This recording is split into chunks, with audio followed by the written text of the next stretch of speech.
There are 5 wizards in the Istari, and yet in Lord of the Rings, only Saruman, Gandalf, and Radagast are mentioned. So what about the other 2? Ala Tuliamel Donya Ahara Mariese. My name is Rainbow Dave, and welcome to another Tolkien Fun Fact video. Now, today's fun fact concerns 2 of the most mysterious characters in Tolkien's entire Legendarium.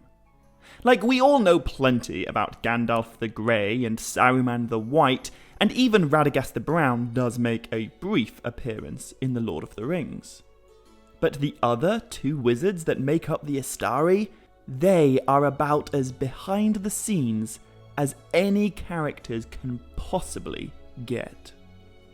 So what does Tolkien tell us about the Blue Wizards? Well, in The Lord of the Rings, he tells us almost nothing, only that they exist. So during that scene in the 2 Towers, where Gandalf and Theoden and everyone else comes to Orthanc after the victory at Helm's Deep, Saruman complains that Gandalf means to steal the keys of Barad-dûr itself, I suppose, and the crowns of 7 kings, and the rods of the 5 wizards.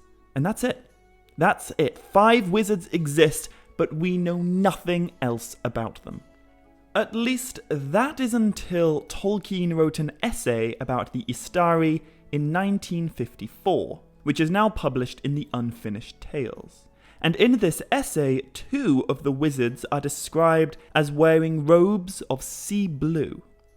So at least now we know their colours, and Tolkien refers to them as the Ithrin Luin, which simply means the Blue Wizards. But unlike Gandalf and Radagast, Tolkien implies that the Blue Wizards may not have been quite so noble. You see, in the same essay, we are told that the Blue Wizards passed into the east with Curunir, that's Saruman, but they never returned. And whether they remained in the east, or perished, or as some hold were ensnared by Sauron and became his servants, is not now known. But none of these chances were impossible to be. For strange indeed though this may seem, the Istari, being clad in bodies of Middle-earth, might fall away from their purposes, and do evil, forgetting the good in the search for power to effect it.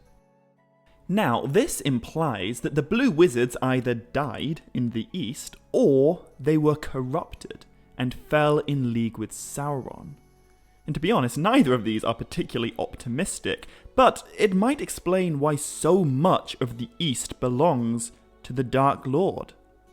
Perhaps there are 2 evil wizards similar to Saruman working dark magic amongst the Easterlings. We just don't know. But in the same essay, Tolkien does provide names and an origin story for the Blue Wizards. We are told that the Valar of the West, the pantheon of gods and goddesses, chose 3 Maiar, angels or demigods, to be sent to Middle-earth in the bodies of old men, to act as guides to aid the free people in their struggles against Sauron. And these 3 Maiar were Curumo, later known as Saruman, a pupil of Aule, the Valar of crafting; Olorine, later known as Gandalf, a pupil of Nienna, the goddess of pity and compassion; and lastly, a guy called Alatar, who was a pupil of Orome, the Lord of the Hunt. Now, Alatar is the first of these Blue Wizards, and we're actually told that he sailed to Middle-earth with a friend called Palando, who became the second Blue Wizard. Now, fun fact within a fun fact, Yavanna, that's the goddess of trees and plants, she also asked Curumo and Olorin to take with them one of her pupils, a Maiar called Iowendil. And Iowendil went on to become known as Radagast, the 5th wizard. Now, this might imply that Palando was a little bit of a divine afterthought, kind of in the same way that Radagast was, but Alatar at least was chosen by the Valar. He's a big deal, on par with Gandalf and Saruman. So that's where the blue wizards came from. But once Alatar and Pallando made it to Middle-earth, their actions are once again shrouded in mystery. In a letter published in 1958, Tolkien tells us that they went as emissaries to distant regions, east and south, far out of Númenórean range. Missionaries to enemy-occupied lands, as it were. What success they had, I do not know, but I fear that they failed, as Saruman did, though doubtless in different ways. And I suspect they were founders or beginners of secret cults and magic traditions that outlasted the fall of Sauron. So, these secret cults of magic traditions are a pretty fascinating detail. But for 38 years, that was pretty much all the information that Tolkien gave us about Alatar and Pallando. They were simply mysteries of the East. But then everything changed in 1996. So 23 years after Tolkien died, his son Christopher Tolkien published a book called The Peoples of Middle-earth, which contained a great deal of the professor's previously unpublished notes.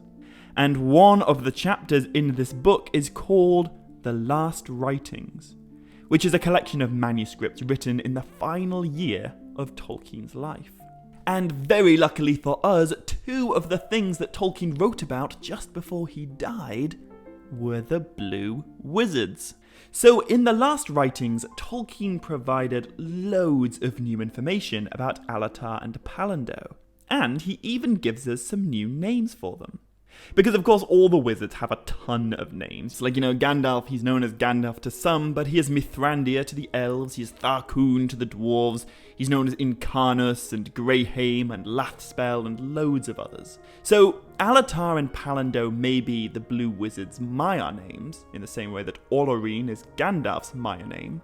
But in Middle-earth we are told that the Blue Wizards were known as Morinatar, which means the Darkness Slayer, and Romestamo, which means Helper of the East. But that's not all, because in Tolkien's later writings, we are told that Morinatar and Romestamo did not sail to Middle-earth at the same time as Saruman, Gandalf, and Radagast. Instead, they arrived much earlier, and they sailed with another familiar face, Glorfindel. You see, Tolkien wrote that in the year 1600 of the Second Age, which is the same year Sauron forged the One Ring, incidentally, Glorfindel returned to Middle-earth, and the Blue Wizards arrived at roughly the same time. Now, this would technically make Morinatar and Romestamo 2,841 years older than Gandalf, Saruman, or Radagast. Well, all Maiar are of course the same age, but I feel like the Istar didn't really exist until they arrived in Middle-earth. And Gandalf, Saruman, and Radagast, they didn't arrive until the year 1000 of the Third Age. But anyway, in The Peoples of Middle-earth, Tolkien does actually give us even more details on what Morinatar and Romestamo got up to in the East. And I have to say, it makes for much more cheerful reading than the story we get in the Unfinished Tales, where they simply either died or turned evil. Because, in The Last Writings, we are told that Morinatar and Romestamo's task was to circumvent Sauron, to bring help to the few tribes of men that had rebelled from Melkor worship, and to stir up rebellion. Now, Tolkien goes on to write that the Blue Wizards must have had very great influence on the history of the Second Age and the Third Age, in weakening and disarraying the forces of the East, who would both in the Second Age and Third Age otherwise have outnumbered the West. How awesome is that? Just consider the possibility that if not for Morinatar and Romestamo, the forces of evil may have been too great for the Free Peoples to defeat. But because the two Blue Wizards were off in the background, quietly undermining evil in its own territory, the forces of the West were not overrun. Now, it makes me wonder how many pivotal battles the Blue Wizards had a hand in. If not for the Etherin Luin, perhaps the last alliance would have failed to defeat Sauron the first time. Or perhaps an army of Easterlings would have conquered Gondor early in the Third Age. Or perhaps the Easterlings and Haradrim at Pelennor Fields would have been victorious if not for these two humble wizards who kept the darkness at bay somewhere far off in the wilderness. Now, there are many, many heroes responsible for vanquishing evil in Tolkien's Legendarium. But in addition to all the household names, I think we should spare a thought for the two most underrated heroes, Morinitar and Romestamo, the Slayers of Darkness, the Friends of the East, the wizards behind the scenes who saved the West by remaining in the East. Anyway, thank you all very much for watching, and if you enjoyed this video, hit like and subscribe, and until next time, dear friends, much love, stay groovy, and Navaya Melanine.